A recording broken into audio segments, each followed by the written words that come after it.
अब देखिए, एक्चुअली मैं तो ऑलरेडी बता चुका हूँ कि हाइड्रोजन कंटेन करता है H प्लस आयन या हाइड्रोनियम आयन, उसी तरह से बेस कंटेन करता है OH माइनस आयन। लेकिन थोड़ा सा समराइज कर दिया है मैंने एक जगह, चूँकि आपके NCERT बुक में ऐसे ही इसी टॉपिक के तहत ये लिखा हुआ है कि व्हाट डू ऑल एसिड्स या all bases have in common. ये जो है हमने लिखा है what do all acids oblique all bases have in common.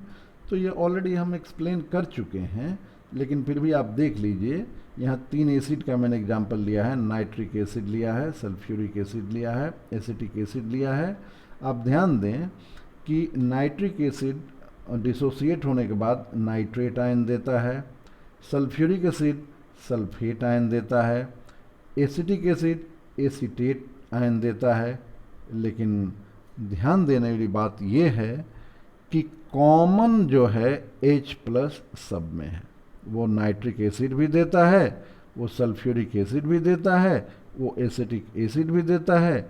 इसलिए इस क्वेश्चन का आंसर कि what do all acids all bases have in common, acids की बात करें, बेस की बात करें, तो all acids have a common tendency to produce hydrogen ion in aqueous solution and all bases have common tendency to produce hydroxide ions in aqueous medium।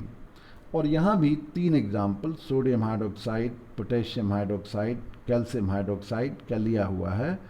तीनों के case में आप देख रहे हैं कॉमन क्या है भाई, तो OH माइनस इसमें भी है, OH माइनस इसमें भी है, OH माइनस इसमें भी है। हाँ, ये अलग बात है कि इसमें सोडियम प्लस है, इसमें पोटेशियम प्लस है, इसमें कैल्शियम प्लस प्लस है। ठीक है, तो डेफिनेटली बेस अलग अलग डिफरेंट बेसिस होंगे तो डिफरेंट पॉजिटिवली चार्ज आएंगे ही, डिफरेंट कटाइंस आएंगे ही, लेकिन एनायन में कोई डिफरेंस नहीं आएगा, वो कॉमन मिलेगा और वो आपको हाइड्रोक्साइड मिलेगा। तो इसलिए मैंने इसको भी एक समराइज कर दिया, ऑलरेडी मैं इसको डिस्कस कर चुका हूँ ऊपर में। अब हम थोड़ी बात कर लें properties of acids and bases की। ठीक है, तो जो नॉर्मल प्रॉपर्टीज़ हैं वो तो शुरू में ही मैंने कहा कि जो ब्लू लिटमस को रेड कर दे वो एसिड होगा, जो रेड लिटमस को ब्लू कर दे वो बेस होगा, जो सार इन टेस्ट हो वो एसिड होगा, जो बीटर इन टेस्ट हो वो बेस होगा। तो बेटा ये सब हम फिर से मेंशन यहाँ नहीं किए हैं, झूठ मूठ का पेज बढ़ाने से कोई फ़ायदा नहीं है। वो जो कॉमन प्रॉपर्टीज़ हैं पहले से जो आप फिज़िकल प्रॉपर्टीज़ के तहत जान रहे हैं, जो मैंने डिस्कस किया इंट्रोडक्शन में, वो डेफिनेटली आप जानते रहिए। अब हम मेन यहाँ डिस्कस करेंगे जो एक्टिविटी बेस्ड हैं, जिनकी एक्टिविटी आपके NCERT बुक्स में दी हुई हैं, उन केमिकल प्रॉपर्टीज़ को यहाँ हम डिस्कस करेंगे, एसिड्स के साथ भी, बेस के साथ भी इनको यहाँ डिस्कस करेंगे। तो देखिए, पहला हमने यहाँ लिया है how do acids and bases react with metals. ठीक है, अब एक एक्टिविटी आपके NCERT बुक में दी हुई है, जिंक ग्रैनुअल्स लिया हुआ है एक ग्लास apparatus में, और उसमें H2SO4 डाला जा रहा है, फिर वहाँ से एक गैस इवॉल्व हो रही है, फिर उस गैस को टेस्ट किया जा रहा है। जब आप देखिएगा NCERT बुक में एक्टिविटी, तो आपको वहाँ एक्टिविटी नज़र आएगी। उसको समराइज़ करते हुए मैंने सीधे सीधे यहाँ ऑब्जर्वेशन देते हुए लिख दिया है, क्योंकि ऑब्जर्वेशन ही एग्जाम्स में आता है कि when zinc granules are added to dilute H2SO4 या dilute HCl। देखिए, बार बार जब dilute H2SO4 या dilute HCl हम बोलते हैं तो नाम आप याद हमेशा रखिएगा कि H2SO4 है सल्फ्यूरिक एसिड, HCl है हाइड्रोक्लोरिक एसिड। तो जिंक ग्रैनुअल्स जो जस्ते के टुकड़े होते हैं, स्क्रैप्स होते हैं, उन पर जब डायलूट H2SO4 या डायलूट HCl डाला जाता है, तो अब देखिए ऑब्जर्वेशन क्या होता है, bubbles of colourless and odourless gas are observed at the zinc surface. The gas evolved burns with a pop sound and its name is hydrogen. आप पहले भी 8-9 में भी पढ़ चुके हैं कि हाइड्रोजन एक कलरलेस एंड ओडरलेस गैस है जो पॉप साउंड के साथ जलती है और जो अपने आप में कंबस्टिबल होती है। सपोर्टर ऑफ कंबसन वो नहीं है और इसका नाम हाइड्रोजन होता है। रिएक्शन वेरी सिंपल है, जो आप 8-9 में भी पढ़े हैं। Zinc plus H2SO4 ZnSO4 plus H2, Zn plus 2HCl ZnCl2 plus H2, और इस तरह के और दूसरे रिएक्शंस भी आप ले सकते हैं।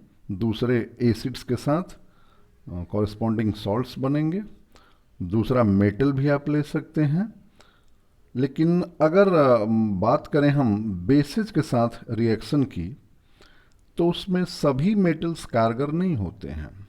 अब जैसे मान लीजिए कैल्शियम प्लस 2HCl, अगर आप लेते हैं Ca प्लस 2HCl, तो CaCl2 प्लस H2, वहाँ कैल्शियम क्लोराइड बनेगा और हाइड्रोजन गैस भी मिल जाएगी आपको हाइड्रोक्लोरिक एसिड के साथ। लेकिन अगर कैल्शियम को सोडियम हाइड्रोक्साइड के साथ रिएक्ट करवाते हैं तो नो रिएक्शन होगा, उसमें कोई हाइड्रोजन गैस का इवोल्यूशन नहीं होगा। तो फिर बेसिस के साथ जो रिएक्शन होगा मेटल का, वो किस तरह के मेटल्स रिएक्ट करेंगे बेसिस के साथ? तो कुछ एम्फोटेरिक मेटल्स होते हैं। वो एम्फोटेरिक मेटल्स एसिड के साथ भी रिएक्ट करते हैं और बेस के साथ भी रिएक्ट करते हैं। दोनों स्थितियों में हाइड्रोजन गैस का फॉर्मेशन होता है। अब ये एम्फोटेरिक क्या होते हैं? एम्फोटेरिक का मतलब ये होता है कि जो एसिडिक और बेसिक दोनों से रिएक्ट करते हो, यानी जो एसिड से भी रिएक्ट करें और बेस से भी रिएक्ट करें। और इसमें मुख्यतः 3 मेटल्स आते हैं, जिंक, अल्मुनियम एंड लेड। जैसा कि आपको रिएक्शन यहाँ बताया जा रहा है, आप बेस में सोडियम हाइड्रोक्साइड और पोटेशियम हाइड्रोक्साइड ले सकते हैं। उस केस में भी amphoteric metal like zinc, aluminium and lead वो रिएक्ट करेंगे बेस के साथ और हाइड्रोजन गैस इवॉल्व होगी। यहाँ रिएक्शन देखिए, zinc plus 2NaOH gives Na2ZnO2 plus H2। Sodium zincate, अब यहाँ ध्यान दीजिए, सोडियम यहाँ पॉजिटिवली चार्ज्ड आयन है और zincate ion negatively charged ion है। हाइड्रोजन गैस का इवोल्यूशन हो रहा है। तो जिंक जब रिएक्ट करता है सोडियम हाइड्रोक्साइड से, तो सोडियम जिंकेट मिलता है और हाइड्रोजन गैस इवॉल्व करती है। ठीक उसी तरह से अगर लेड का रिएक्शन भी दिखाया जाए सोडियम हाइड्रोक्साइड के साथ, तो Na2PbO2 प्लस H2 मिलता है। Sodium plumbate Na2PbO2। ठीक उसी तरह से अल्मुनियम के साथ एल्यूमिनेट। अगर हम पोटेशियम हाइड्रोक्साइड ले लेते हैं जिंक के साथ, तो मिलता है, जैसे इसमें सोडियम हाइड्रोक्साइड अगर जिंक के साथ सोडियम जिंकेट देता है, तो पोटेशियम हाइड्रोक्साइड जिंक के साथ पोटेशियम जिंकेट देगा। ठीक है, तो इस तरह से ये एक एम्फोटेरिक जो मेटल हैं वो रिएक्ट करते हैं एसिड और बेस दोनों के साथ। अब हम बात करते हैं कि एसिड और बेसिस आपस में कैसे रिएक्ट करते हैं। न्यूट्रलाइजेशन के बारे में तो आपने सुना होगा। Neutralization is a type of reaction in which acid and bases react together to form salt and water. The same reactions has been shown over here. आप देखिए, HCl plus NaOH gives NaCl plus H2O। ठीक है, acid बदल दीजिए, sulphuric acid ले लीजिए, base भी बदल दीजिए, पोटेशियम हाइड्रोक्साइड ले लीजिए, वहाँ भी देखिए एक न्यूट्रलाइजेशन रिएक्शन होगा। Sulphuric acid plus potassium hydroxide, ये आपका बन जाता है K2SO4 प्लस 2H2O। यहाँ रिएक्शन आपको शो किया हुआ है। अब देखेंगे how do metal hydrogen carbonates react with acids. यहाँ देखिए, ठीक है, ये बहुत ही इंपॉर्टेंट रिएक्शन है और आपको अगर जनरलाइज फॉर्म में हम बता दें तो ये हमेशा याद रखिएगा कि कोई भी मेटल कार्बोनेट किसी डाइल्यूट मिनरल एसिड के साथ रिएक्ट करता है तो जो कंपल्सरी प्रोडक्ट बनता है वो कार्बन डाइऑक्साइड डेफिनेटली बनता है। कार्बन डाइऑक्साइड गैस का इवोल्यूशन होता है, कार्बन डाइऑक्साइड एंड वाटर बनता है और कॉरेस्पॉन्डिंग सॉल्ट का फॉर्मेशन होता है।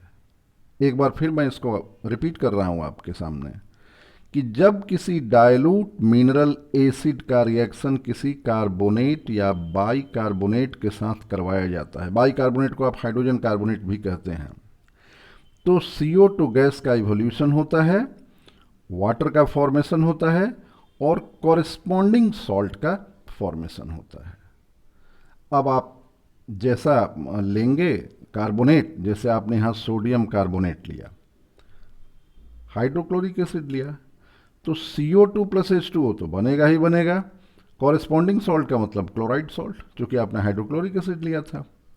अगर आप नाइट्रिक एसिड लेते हो और कार्बोनेट की जगह पर हाइड्रोजन कार्बोनेट लेते हो, पोटेशियम हाइड्रोजन कार्बोनेट, तो भी प्रोडक्ट CO2 और H2O में कोई बदलाव नहीं आता है। हाँ, कॉरेस्पॉन्डिंग सॉल्ट तो बदलेगा ही ना, चूंकि आपने नाइट्रिक एसिड लिया है तो यहाँ पोटेशियम नाइट्रेट यानी एक नाइट्रेट सॉल्ट आपको मिल जाता है। अब reaction of metallic oxides with acids ये देखेंगे। मेटेलिक ऑक्साइड्स भी बेस की तरह ही रिएक्ट करते हैं और इसलिए मोस्ट ऑफ द केसेस में उनका रिएक्शन भी एसिड के साथ न्यूट्रलाइजेशन रिएक्शन ही कहलाता है। एसिड्स जब रिएक्ट करते हैं मेटेलिक ऑक्साइड के साथ तो वो सॉल्ट एंड वाटर का फॉर्मेशन करते हैं और ये भी बताता है कि जो मेटल ऑक्साइड्स हैं वो बेसिक इन नेचर हैं। एग्जाम्पल के लिए दो रिएक्शंस यहाँ आपको दिखाए हुए हैं। कॉपर का ऑक्साइड लिया हुआ है हाइड्रोक्लोरिक एसिड के साथ और कैल्शियम का ऑक्साइड लिया हुआ है सल्फ्यूरिक एसिड के साथ। दोनों केसेस में आप प्रोडक्ट देख रहे हैं कि कॉपर ऑक्साइड के केस में यहाँ कॉपर का सॉल्ट क्लोराइड सॉल्ट बन रहा है, वाटर बन रहा है, और सल्फ्यूरिक एसिड के केस में अगर कैल्शियम ऑक्साइड जो कि एक मेटेलिक ऑक्साइड है उसके साथ रिएक्ट करवा रहे हैं तो देखिए यहाँ कैल्शियम का सल्फेट बन रहा है, वाटर बन रहा है, यानी सॉल्ट एंड वाटर का फॉर्मेशन हो रहा है। ये भी बता रहा है कि बेस जो मेटेलिक ऑक्साइड्स जो हैं वो बेसिक इन नेचर होते हैं, क्योंकि एसिड से रिएक्ट करके वो सॉल्ट एंड वाटर दे रहे हैं। अब यहाँ भी आपको जरूर जान लेना चाहिए कि जो एम्फोटेरिक मेटल ऑक्साइड्स हैं, जो पीछे आपने एम्फोटेरिक मेटल देखा था, उनके ऑक्साइड्स, एम्फोटेरिक मेटल ऑक्साइड जैसे जिंक ऑक्साइड हो गया, एल्युमिनियम ऑक्साइड हो गया, लेड ऑक्साइड हो गया, ये एसिड बेस दोनों से रिएक्ट करते हैं और सॉल्ट एंड वाटर का फॉर्मेशन करते हैं। रिएक्शन यहाँ मैंने जिंक के साथ दिखाया है, आप एल्युमिनियम ऑक्साइड के साथ दिखा लेंगे, लेड मोनोऑक्साइड के साथ दिखा लेंगे। हाँ, ध्यान आपको रखना है कि लेड मोनोऑक्साइड ही एम्फोटेरिक है, PbO ही एम्फोटेरिक है। PbO2 पूरी तरह से एम्फोटेरिक नहीं है। Pb3O4 जिसको रेड लेड कहा जाता है वो तो बिल्कुल एम्फोटेरिक नहीं है, ठीक है। तो यहाँ मैंने रिएक्शन जिंक के साथ दिखाया, जिंक के ऑक्साइड के साथ ZnO plus 2HCl, ZnCl2 plus H2O, ZnO plus 2NaOH gives Na2ZnO2 plus H2O। देखेंगे आप। तो ये तो रिएक्शंस थे एसिड और बेसिस से रिलेटेड, जो रिएक्शंस थे मैंने उनको डिस्कस कर दिया। एक बड़ी इंपॉर्टेंट क्वेश्चन आपसे पूछा जाता है कि why should dilution of A concentrated acid be done with utmost care. यहाँ दिखाया है इस क्वेश्चन को कि why should dilution of A concentrated acid be done with utmost care. एक चीज़ आप समझ लीजिए कि अगर एसिड का वॉल्यूम ज़्यादा रहेगा और उसमें आप पानी मिलाएंगे तो स्पर्टिंग आउट होगा, एसिड का उड़ने का खतरा रहेगा, कारण exothermic reaction, highly exothermic reaction होगा। मैंने क्या कहा, मैंने कहा कि अगर एसिड का वॉल्यूम ज़्यादा हो और उसमें आप पानी मिला रहे हैं तो जो वो हीट इवॉल्व करेगा एसिड, उसको वो पानी एब्जॉर्ब नहीं कर पाएगा और ख़तरा होगा स्पटिंग आउट का, और जो मिलाने वाला है, जो एक्सपेरिमेंट करने वाला है, उसका हाथ जलने का खतरा होगा। इसीलिए जब भी हम किसी कॉन्सेंट्रेटेड एसिड को डाइल्यूट करने चलते हैं तो water is never be added to the acid as the heat produced may not be absorbed by water, due to which acids may splash out, causing burn. Conch acid should be added to water with constant stirring so that heat evolved may be absorbed by large amount of water. बात आपको समझ में आ गई कि जब भी हम concentrated acid का डाइल्यूशन करेंगे तो वाटर को एसिड में नहीं मिलाएंगे, एसिड को वाटर में मिलाएंगे विथ कांस्टेंट स्टरिंग। और तभी जो केयर हम लेंगे, इसलिए केयर लेना होगा हमको कि लेबोरेटरी में छोटी मोटी एक्सीडेंट्स अगर हम केयरलेस हुए तो हो सकता है। ठीक है, आगे हम पीएच की चर्चा करेंगे। whenever we are talking about the strength of acid and base, the first thing comes in our mind is the extent of dissociation और आयनाइजेशन। क्या कोई ऐसा भी फैक्टर है जिसके बेसिस पे हम कह सकते हैं कि एसिड का स्ट्रेंथ क्या है, कौन स्ट्रॉन्ग एसिड है, कौन वीक एसिड है, कौन स्ट्रॉन्ग बेस है, कौन वीक बेस है? तो हाँ, ऐसा भी एक फैक्टर है जिसको हम पीएच फैक्टर कहते हैं। ठीक है, और पीएच फैक्टर के लिए, जैसे आप जानते हैं कि किसी भी न्यूट्रल सॉल्यूशन के लिए जो कंसंट्रेशन ऑफ हाइड्रोजन आयन होता है वो equal to concentration of hydroxyl ion होता है, क्योंकि आपको पता है कि एसिड और बेस के रिएक्शन से सॉल्ट का फॉर्मेशन होता है। तो for any neutral solution concentration of H plus is equal to concentration of OH minus. For any acidic solution, concentration of H plus greater than concentration of OH minus, and for basic solution, concentration of H plus less than that of OH minus. ठीक है, तो therefore all the aqueous solutions, whether acidic, basic or neutral, contain H plus ions as well as OH minus ions. Thus, the concentration of H plus and OH minus determines the strength of acids and bases. What I am talking about? I am talking about कि जितने सारे aqueous solution हैं वो acidic हों, basic हों या neutral हों, सभी के सभी H प्लस आयन भी रखते हैं और OH आयन माइनस आयन भी रखते हैं।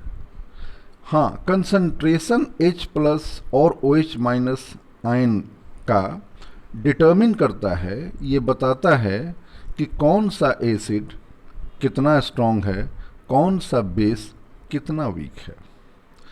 अब आप सभी जानते हैं कि a strong acid produces high concentration of H plus ions, whereas a weak acid less concentration of H plus ion. ठीक उसी तरह से a strong base has high concentration of OH minus in solution and a weak base has lesser concentration of OH minus in solution. तो एक scientist हुए Sorensen, इन्होंने एक introduce किया पीएच का कंसेप्ट। ये पीएच का कंसेप्ट था एसिड और बेस के स्ट्रेंथ को मेजर करने के लिए।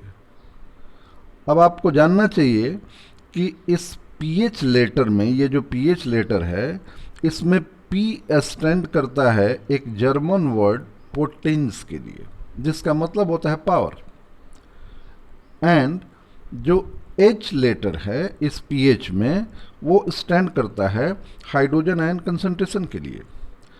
और इसीलिए किसी भी सॉल्यूशन के पीएच को अगर हम डिफाइन करने की बात करें तो वो डिफाइन किया जाता है the negative logarithm of hydrogen ion concentration और हाइड्रोनियम आयन कंसंट्रेशन।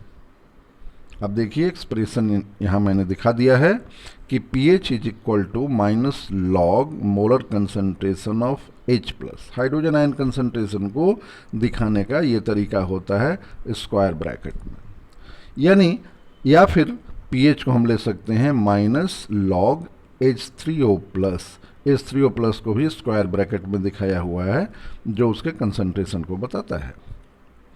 तो ये फॉर्मूला जो है इसको यूज किया जाता है न्यूमेरिकल वैल्यू pH का कैलकुलेट करने के लिए। आपको जानना चाहिए कि हाइड्रोनियम आयन की कंसंट्रेशन अगर हायर होगी तो pH का वैल्यू कम होगा और ठीक उल्टा। Higher the hydronium ion concentration lower is the pH value and vice versa. अब एक pH स्केल आपको जानना चाहिए। pH स्केल एक रूम टेम्परेचर पर लिया जाता है जिसका वैल्यू 0 से 14 के बीच में रेंजिंग करता है, with 7 as middle value for neutral solution. इसका जो मिडिल है 7, pH 7 अगर है तो सोल्यूशन न्यूट्रल है। इधर आते हैं तो एसिडिक स्ट्रेंथ इंक्रीज करता है, यानी pH कम होता जाता है। 7 से अगर pH का वैल्यू कम होते जाता है तो एसिडिक नेचर बढ़ता जाता है, और 7 से अगर pH का वैल्यू बढ़ता जाता है तो बेसिक नेचर बढ़ता चला जाता है। यानी अगर हम बात करें कि दो एसिडिक सॉल्यूशन है जिसमें एक का pH 1 है, दूसरे का pH 4 है, आपको अगर बताना हो कि कौन सा स्ट्रॉन्ग एसिड है तो डेफिनेटली आप बोलेंगे कि जिसका pH 1 है वही स्ट्रॉन्ग एसिड है। और ठीक उसी तरह से अगर कोई बेस है उसकी वैल्यू pH की वैल्यू 9 है और दूसरे बेस की pH वैल्यू 13 है, तो वैसे में जो 13 pH वैल्यू रखने वाला बेस होगा वो ज़्यादा स्ट्रॉन्ग होगा बनिस्बत की जो 9 pH वैल्यू रखता हो। ठीक है, अब हम बात करते हैं कुछ pH वैल्यूज़ की जो अक्सर पूछा जाता है एग्जामिनेशंस वगैरह में, या नॉर्मली इनको याद रखने की भी बात की जाती है। आपके एनसीईआरटी बुक में या रेफरेंस बुक्स में कुछ दिया हुआ होगा, यहाँ हमने इसको मेंशन कर दिया है pH वैल्यू ऑफ सब कॉमन सब्सटेंसेज। इसमें हमने सलीवा को लिया है, खाने के पहले सलीवा को लिया है, खाने के बाद लेमन जूस का, एरेटेड ड्रिंक्स जो आप कोल्ड ड्रिंक्स वगैरह पीते हैं, कैरेट जूस गाजर का जो जूस होता है उसका pH, कॉफ़ी में कितना होता है pH value, tomato juice, tap water, distilled water, ये सब कुछ यहाँ हमने मेंशन कर दिया है। ये आपको देख के थोड़ा बहुत याद रखने की ज़रूरत होती है। अब देखिए इसमें लेमन जूस का 2.6 बता रहा है, इसका मतलब ये हाईली एसिडिक होता है लेमन जूस। और जैसे जैसे आप ऊपर यहाँ बढ़ते चले जाते हैं, देखिए 1 मोलर NaOH यहाँ दिखाया हुआ है 14, माने स्ट्रॉन्गेस्ट ये बेस होता है। वही 1 MHCl देखिए यहाँ 1 वैल्यू है जो बता रहा है कि हाइड्रोक्लोरिक एसिड एक स्ट्रॉन्ग एसिड है।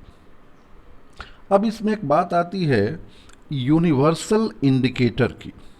ठीक है, यूनिवर्सल इंडिकेटर क्या है? तो इसका फॉर्मल डेफिनेशन जरूर याद रखिएगा क्योंकि 1 नंबर के क्वेश्चन में इसके डेफिनेशन को भी पूछा जाता है। A universal indicator is a pH indicator comprising of a solution of several compounds that exhibits different colors for different pH values ranging from 0 to 14। ये जो यूनिवर्सल इंडिकेटर होते हैं ये सेवरल डाइज के सॉल्यूशन होते हैं। इसलिए आप देखिएगा एनसीईआरटी बुक में भी यूनिवर्सल इंडिकेटर का एक फ्लो चार्ट करके दिया हुआ है। वहाँ आप देखिएगा एक डायग्राम, फिगर कह सकते हैं, दिया हुआ है। उसमें डिफरेंट कलर्स को डिनोट किया जाता है क्योंकि डाइज जो होते हैं डाइज का अलग अलग कलर होता है। अच्छा, अब इनका इम्पोर्टेंस क्या है pH का एवरीडे लाइफ में? जैसे अक्सर पूछा जाता है कि टूथ डिके के लिए और रिस्पॉन्सिबल फैक्टर होता है pH। ये क्या, इसका क्या एक्सप्लेनेशन है, आप क्या बताएंगे इसके संबंध में? तो आपको बताना होगा कि अगर पीएच वैल्यू अगर हमारे मुंह का डिक्रीज कर जाता है बिलो 5.5, तब हमारे जो दांत हैं उनका डिके होना स्टार्ट हो जाता है, उनकी क्षरण होनी शुरू हो जाती है। ठीक है। हम एसिडिटी प्रॉब्लम फेस करते हैं जब हमारे स्टोमक का पीएच डिक्रीज कर जाता है। आप समझते हैं, पीएच का वैल्यू डिक्रीज करने का मतलब एसिडिटी का बढ़ना, चूँकि स्ट्रेंथ एसिड का बढ़ेगा। इतना ही नहीं, इसका एग्रीकल्चर में भी खास कंट्रीब्यूशन है। जैसे किसी सॉइल का पीएच अगर हम देखें, आप देखे होंगे कि फसल के लिए, किस फसल के लिए कौन सी सॉइल, कौन सी मिट्टी उपयुक्त होती है, इसके लिए लेबोरेटरी बने हुए हैं, उनमें टेस्ट कराया जाता है। तो यहाँ इस पॉइंट को ध्यान दीजिएगा कि if the pH of the soil increases और decreases then the normal soil becomes infertile. अगर उसमें बहुत ज़्यादा पीएच इम्बैलेंस हो जाए तो सॉइल फर्टिलिटी की जगह पर इनफर्टिलिटी उसमें आ जाती है, यानी उपजाऊ नहीं रह पाता है। बहुत सारे उसमें मेथड्स हैं कि अगर पीएच घट गया यानी एसिडिक हो गया तो उसमें कुछ वैसा चीज़ मिलाया जाता है जो अल्कलाइन हो ताकि न्यूट्रलाइज कर सके। अगर पीएच उसका बहुत ज़्यादा बढ़ गया है तो फिर उसको बैलेंस करने के लिए कोई एसिडिक सब्सटेंस डाला जाता है जिससे वो न्यूट्रलाइज हो सके। और सर्वाइवल ऑफ एक्वेटिक लाइफ, पानी में रहने वाले जीव जंतु, उनका भी रहना डिफ़िकल्ट हो जाता है अगर पीएच वैल्यू रिवर वाटर का डिक्रीज कर जाता है। डिक्रीज करने के साथ उसमें एसिडिटी बढ़ती है, और एसिडिटी बढ़ती है तो उनके लिए मुश्किल आने लगता है। अब हम थोड़ा सा एक चर्चा कर दें, इससे रिलेटेड क्वेश्चंस आपसे पूछे जाते हैं, और यहाँ हमने एक इम्पॉर्टेंट नोट करके इसको यहाँ मेंशन कर दिया है कि some insects like honey bee and red ants inject formic acid to reduce the pH level. अगर डंक मारती है मधुमक्खी या लाल चींटियाँ, देखने में तो वो छोटी लगती हैं, लेकिन अगर लाल चींटियों ने डंक मारा आपको तो बड़ी परेशानी कभी कभी खड़ी हो जाती है। तो उनके उसमें क्या होता है, जो बाइट करती हैं वो, उनमें होता है फॉर्मिक एसिड, और इसलिए वहाँ का वो पीएच लेवल रिड्यूस कर देती हैं, जिससे हमें इन्फ्लेमेशन भी होता है और एक खुजली और एक थोड़ा सा जलन उसमें होने लगता है। तो उसमें क्या होता है, जब एसिड बढ़ जाता है, मतलब पीएच लेवल जब रिड्यूस हो जाता है और चूँकि फॉर्मिक एसिड है वहाँ, तो इमीडिएट स्किन रिएक्शन वहाँ होता है, resulting in redness and swelling in the affected area. थोड़ा सा लाल हो जाता है, सूजन आ जाता है, वहाँ पर स्वेलिंग आ जाता है।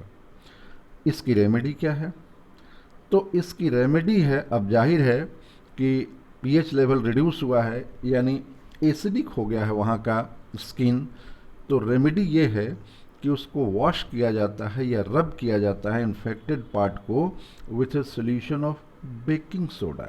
जानते हैं बेकिंग सोडा अल्कलिनिटी, इसमें अल्कलाइन नेचर इसका होता है। हाँ, जो वास्प होते हैं, वास्प आप हिंदी में अगर समझ सकते हैं तो हड्डा बिढ़नी जो होते हैं, हड्डा कहा जाता है उनको। वास्प जो होते हैं वो इंजेक्ट करते हैं अल्कलाइन वेनन, और इसलिए उनके इफेक्ट को कम करने के लिए उनको न्यूट्रलाइज किया जाता है विनेगर से, यानी किसी एसिडिक मटेरियल से, इन ऑर्डर टू न्यूट्रलाइज। तो आप कुछ वैसे नेचुरल सोर्सेज याद रखेंगे और उनमें एसिड कौन सा प्रेजेंट है ये भी ज़रूर याद रखेंगे। जैसे टोमेटो में ऑक्जेलिक एसिड पाया जाता है, नेटल स्टिंग में मेथनोइक एसिड होता है, विनेगर में एसिटिक एसिड होता है, कर्ड में लैक्टिक एसिड होता है, टैमरिन में, ग्रेप्स में टार्टरिक एसिड होता है।